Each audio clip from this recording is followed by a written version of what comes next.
কিছু কিছু হাদিয়া আল্লাহ রাসূল সাল্লাল্লাহু আলাইহি ওয়াসাল্লাম ফিরিয়ে দিতেন না। এর মধ্যে একটা হচ্ছে মধু। মধু দিলে বলতেন না যে না নিব না। আতর ফিরিয়ে দিতেন না। বালিশ, বালিশ খুব পছন্দ করতেন আল্লাহ রাসূল। ঠেকনা দিয়ে বসতে পছন্দ করতেন। সুবহানাল্লাহ পড়েন। রাসূল সাল্লাল্লাহু আলাইহি ওয়াসাল্লামের কাছে একটা কসমেটিক্স এর বক্স থাকতো সব সময়, জরুরি ৫-৬টা জিনিস এর ভিতরে থাকতো। ওখানে আল্লাহ রাসূল সাল্লাল্লাহু আলাইহি সাল্লাম চিরুনি রাখতেন। চিরুনি, আপনারা চুল আঁচড়ান তো চিরুনি দিয়ে, সবসময় পরিপাটি থাকবেন, এটা সুন্নাহ। পরিচ্ছন্ন ফিট থাকা, সবসময় গেট আপটা ভালো থাকা, এটা সুন্নাহ। আল্লাহ রাসূল সাল্লাল্লাহু আলাইহি ওয়াসাল্লাম কোন বিদেশি ডেলিগেট আসলে তাদের সাথে দেখা করার আগে সময় নিতেন, নিজেকে গুছিয়ে নিতেন। সুবহানাল্লাহ পড়েন। চুলগুলো আঁচড়ে রাখতেন এই চিরুনি দিয়ে। তাহলে ব্যক্তিগত কসমেটিক্স বক্সে আল্লাহ রাসূল সাল্লাল্লাহু আলাইহি ওয়াসাল্লাম যে জিনিসগুলো রাখতেন তার মধ্যে একটি হচ্ছে চিরুনি।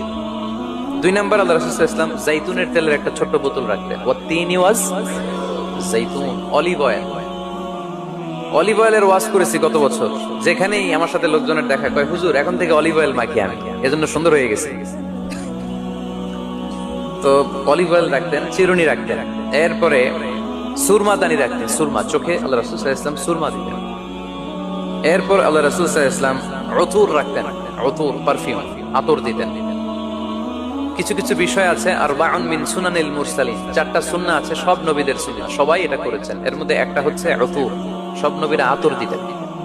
সুবহানাল্লাহ, বাড়িতে যাই বলে আতর দিবেন, এটা সুন্নাহ। আপনার ইমপ্রেশনটাকে আরো সুন্দর করবে। First impression lasts long. প্রথম দেখায় যারা ভাল লাগে এটা সবসময় ভাল লাগে, ঠিক কিনা?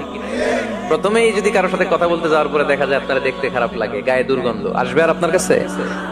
আসবে না। এরপর আসিওয়াক, ওই কসমেটিক্স বক্সে আল্লাহ রাসূল সাল্লাল্লাহু আলাইহি ওয়াসাল্লাম মেসওয়াক রাখতেন। কি রাখতেন? এটাও সব নবীদের সুন্নাত। তো আমরা যেন পরিপাটি থাকি, সবসময় যেন পরিপাটি থাকি।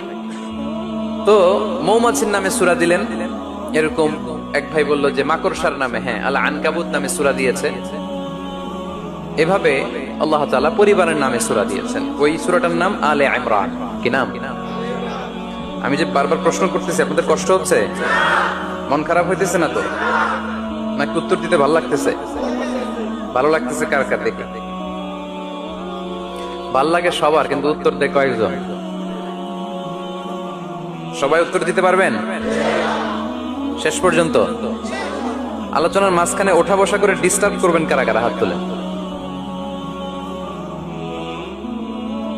ডিস্টার্ব করবেন? আলোচনা শেষ না করে মাঝখান দিয়ে উঠে যাবেন কারা কারা? হাত তোলেন। সবাই থাকবেন? কষ্ট হবে না? ঠিক আছে, আমরা তাহলে শেষ পর্যন্ত একসাথে কথা শুনে একসাথে বিদায় নেব ইনশাআল্লাহ। পড়েন। সূরাটার নাম